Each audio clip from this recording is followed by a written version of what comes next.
Hi everyone, it's Jerry. I have an excellent attacking game to share with you. A really beautiful finish to this one. On the white end, Rameshbabu Praggnanandhaa playing against Alexey Sarana. This one was from round 12 of the 2025 Tata Steel Masters. We start out with a Queen's Gambit declined exchange variation. And early on in this one, we observe an opening finesse with white's light square bishop. So in this position, it goes to e2. Now, if you're playing this game online, you're playing as black, and you see your opponent play bishop e2 here, you would almost think it's a mouse slip. This is the more natural post, keeping the e2 square reserved for the king knight. It would remain a flexible piece. Why is it going to e2 right now? It does eye this h5 square. Maybe the knight could go to h5 in some cases. The bishop has an eye on that pivot. Now, in the game, the bishop goes to d6 if black instead breaks the pin on the knight. This is where white could maybe do without a quick knight to f3, maybe take a step to avoid the dark square bishop exchange. Go on this diagonal. Maybe a little bit trickier to get a dark square bishop exchange in now. I'm pointing this relocation out for a reason. If white, let's say, goes to f3 straight away, blocking the bishop's eye of h5, this is a move black could consider. This will force the exchange of dark square bishops, and yes, it is white's bad bishop exchange for black's good, but this is still a reasonable approach for black. Do know that within this structure, the exchange of the dark square bishops is going to make a black knight extra appealing on its favorite square. And that favorite square is d6, tucked right behind this pawn. And I say that because if there isn't a dark square bishop, how is that knight going to be challenged? It really is an amazing piece when posted on d6. It only increases in value, I might say, if the dark square bishops are not on board. So this is maybe an idea behind this very temporary pit stop on e2.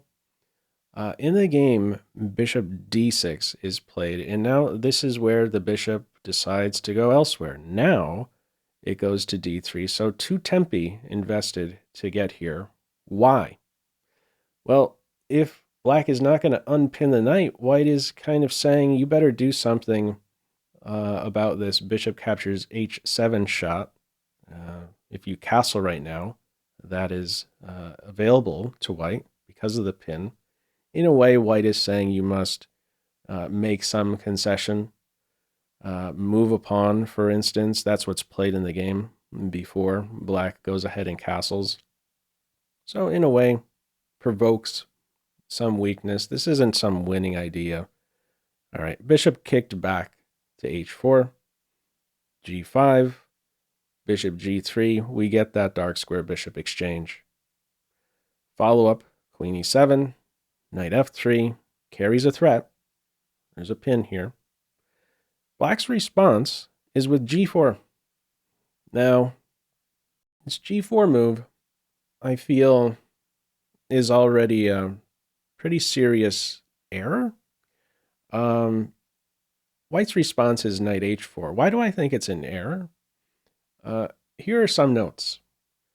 The pawns here on f7 and h5 are kind of ineffective now. There isn't, within this structure here on the king side, there really isn't going to be any great action available for black. Like you could forget about, for instance, any pawn breaks. White has an excellent grip over f4, and this knight is a blockader of any h4 break.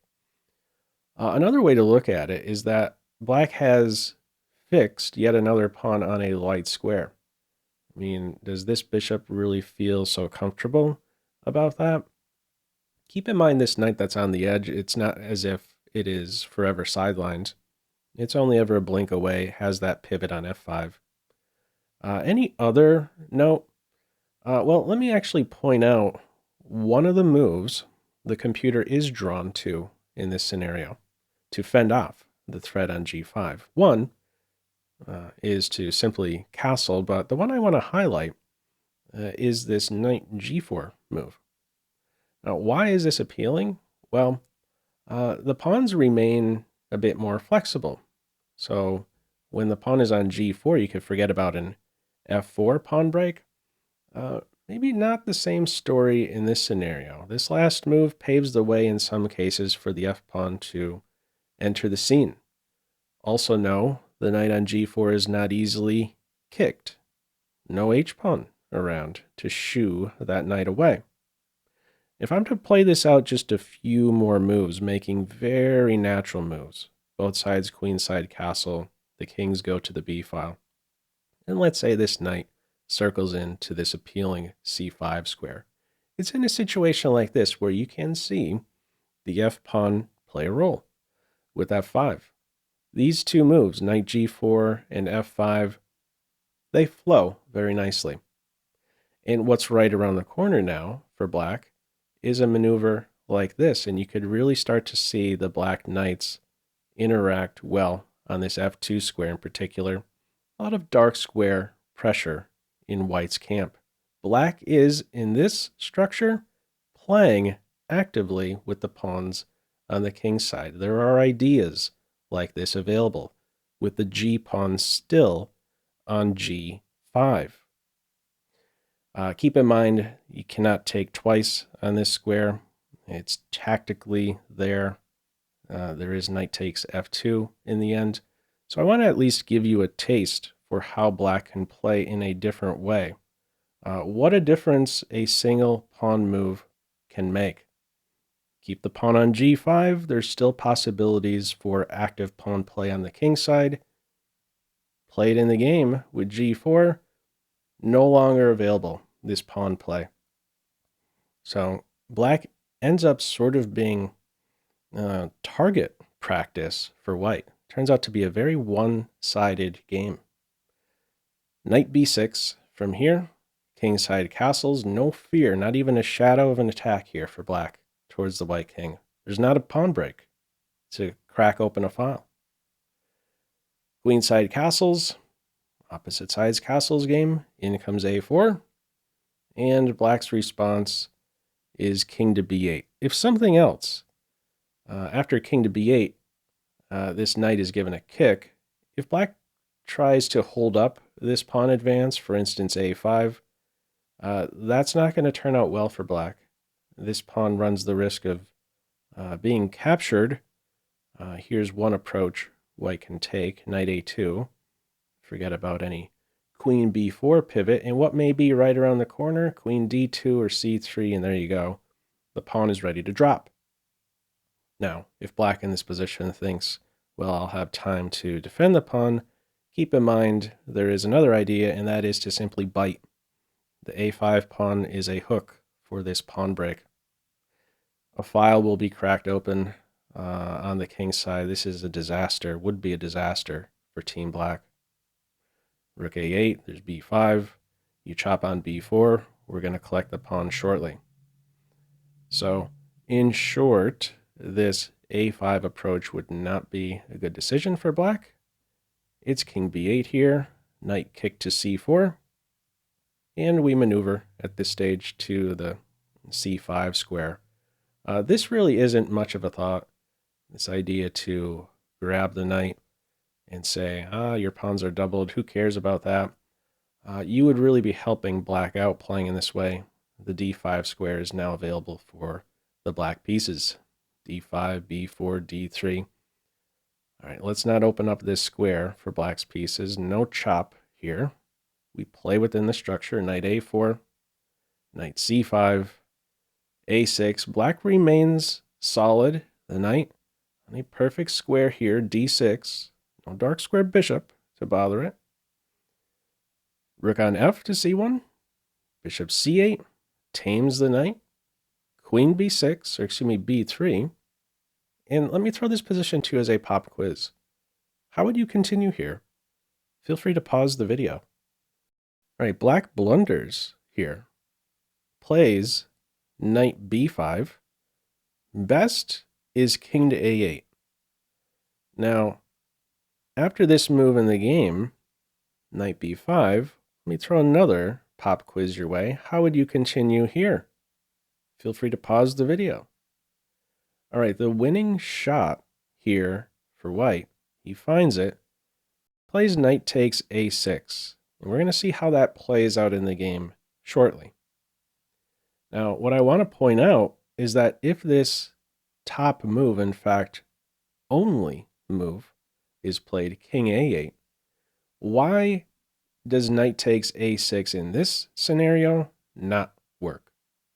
There's a really beautiful move that's I want to really highlight in showing this continuation. King a8 is best if white goes in for this similar sacrifice on a6, followed by rook takes c6. Here is this top line. Really slick continuation here. The knight tries to extract the rook, and then there's this clever idea to deflect this knight based on the fork, deflect this knight away from its defensive b7. We're still following a top line, and check this move out in this scenario. Black would have an only move to keep this game level, and that is knight c5. That's pretty. We got a fork here, double attack on the rook, and if you take the queen, there's knight takes queen, and both white rooks in the end are in trouble. Black would be winning in that situation. The best line continues like this. We enter some imbalanced state. It calls this position equal. All right, that's a sophisticated line there, a flashy knight c5 move that I wanted to highlight with this line. How does it play out in this game? Well, king to a8 was not played. It is knight b5. Now knight takes a6 is going to be winning. Let's see how. Rook crashes through. White has 2 pawns for the knight and a crushing attack, a third pawn ready to be won. Off the hook, active rook. b6 check in the air, pressure on the knight, restriction on the queen. Black provides some 7th rank defense, but at the same time masks the bishop. Doesn't control f5. The knight pounces. Every white piece will be in on the attack in this game. Queen goes back home. Now we chop on b5, and no immediate recapture. You take on b5 here. There's rook b7, queen's hit. Is there going to be a problem here with the knight? Let's cut all of that out. a6 robs the b7 square from the black pieces. There's no rush in taking the b5 pawn. We can take it next move. Rook a7 from here. Queen takes b5 check. King a8. And knight d7. It's all coming together. Every one of white's pieces are attacking. Black's play from here is with bishop to d7. There is a threat. Keep in mind, rook takes bishop. If black tried something else, for instance, queen d7, queen c5 is a crushing move. 3 attackers on the bishop, and the bishop doesn't even have a move. And if black steps over to defend the bishop, here's one of the many winning continuations. The queen can step up to b6, and this knight could now eye up the c7 square. And how are you going to tame a knight when it's on c7? You play knight to e8 here. It will be a checkmate in 2. The rook is cut off from defending the bishop. The queen in this situation would be overloaded. Rook takes bishop, followed by queen takes rook, would be mate. So how it plays out in this game, black plays bishop to d7. If rook c7, white would react in the same way as the game. Let's see the move in the game. Bishop d7. One final pop quiz. How would you continue here? Feel free to pause the video. All right, final move. Move 29. Very pretty finish. Queen b7, check, and black resigns. Beautiful queen sacrifice to end. You'll see this one eventually in a tactics book. The only move would be to take the queen, and then we would have pawn takes rook, double check, only move, and then rook a8 for mate. Beautiful attacking game, very one-sided, and I believe this earlier decision, g4, is maybe that first serious step in the wrong direction. Anyhow, what are your thoughts with this one? Feel free, as usual, to leave any feedback to this video in the comment section below. I hope you enjoyed it and maybe took a thing or two away. That's all for now. Take care.